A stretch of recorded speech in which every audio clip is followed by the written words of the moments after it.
নমস্কাৰ শিক্ষাগুৰুসকল, আপোনালোকক মোৰ ইউটিউব চেনেল টিচাৰ্ছ হেল্প গুৰুলৈ স্বাগতম জনাইছোঁ। আৰু আজি জনাব বিচাৰিছোঁ এটি গুৰুত্বপূৰ্ণ খবৰ। এই গুৰুত্বপূৰ্ণ খবৰটো দিছে আমাৰ সন্মানীয় শিক্ষামন্ত্ৰী ৰণোজ পেগু ডাঙৰীয়াই। আৰু এই খবৰটো হ'ব ট্ৰান্সফাৰৰ সম্পৰ্কে। গতিকে ব্লগ আৰম্ভ কৰিছোঁ, কিন্তু তাৰ আগতে কৈ দিছোঁ, যদি আপোনালোকে প্ৰথমবাৰৰ বাবে মোৰ চেনেলত আহিছে তেতিয়াহ'লে চেনেলটো সাবস্ক্ৰাইব কৰিব, লাইক কৰিব আৰু শ্বেয়াৰ কৰিব। হয়, আপোনালোকে সকলোৱে গম পায় যে আজি ট্ৰান্সফাৰৰ বাবে পৰ্টেল মুকলি কৰা হৈছে। যেহেতু পৰ্টেল বন্ধ হৈ আছিল ইমান দিনে, গতিকে আজি খুলি দিয়া হৈছে ট্ৰান্সফাৰৰ কাৰণে।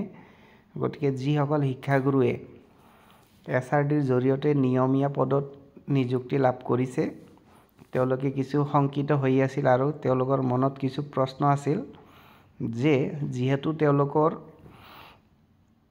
নিয়মীয়া পদত নিযুক্তি কৰা এবছৰো হোৱা নাই, গতিকে তেওঁলোকে আবেদন কৰিব পাৰিব না নাই। যিটো SOP ওলাইছে ট্ৰান্সফাৰৰ বাবে, তাতে লিখা আছে যে 10 বছৰ সম্পূৰ্ণ কৰা সকলক অগ্ৰাধিকাৰ দিয়া হ'ব, বা যিসকল ফিজিকেলি হেণ্ডিকেপ আছে, ফিজিকেলি চেলেঞ্জ আছে, তেওঁলোকৰ 2 বছৰ কমপ্লিট কৰিলেহে তেওঁলোকে আবেদন কৰিব পাৰিব বা তেওঁলোকক ট্ৰান্সফাৰ দিয়া হ'ব। এইটো অলপ শংকা আছিল, মনত কিছুমান প্ৰশ্ন উদয় হৈ আছিল। গতিকে সেই প্ৰশ্নসকলৰ উত্তৰ দিছে শিক্ষামন্ত্ৰী ডাঙৰীয়াই। ইয়াত দিয়া আছে special recruitment drive for experience teachers.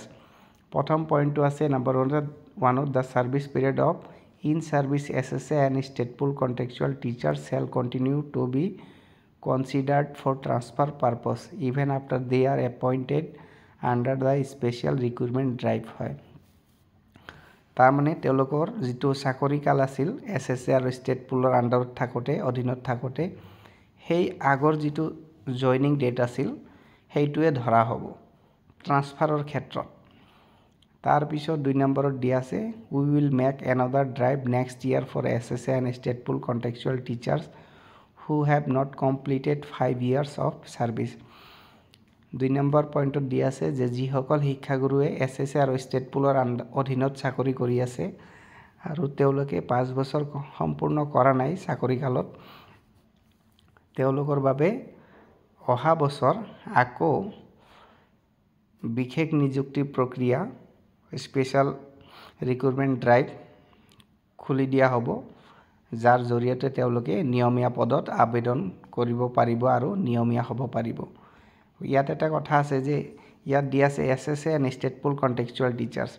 গতিকে SSAৰ কিছুমান শিক্ষক ৰৈ গৈছে যিসকলে আবেদন কৰিব পৰা নাই, আৰু কিছুমান শিক্ষকে নিজ ইচ্ছামতে আবেদন কৰা নাই। তেওঁলোকে যিহেতু নিয়মীয়া হ'ব নিবিচাৰে, তেওঁলোকৰ বহু ক্ষতি হ'ব তাৰ বাবে। আৰু ষ্টেট পুলৰ শিক্ষক নাই, মই জনামতে যে নিয়মীয়া নোহোৱা বা ৰৈ যোৱা তেনেকুৱা ষ্টেট পুলৰ অধীনত থকা শিক্ষকসকল নাই। মই জনামতে তেওঁলোকে মেক্সিমামে মানে 100% ক'ব পাৰি যে ষ্টেট পুল শিক্ষকসকলে নিয়মীয়া হৈ গৈছে।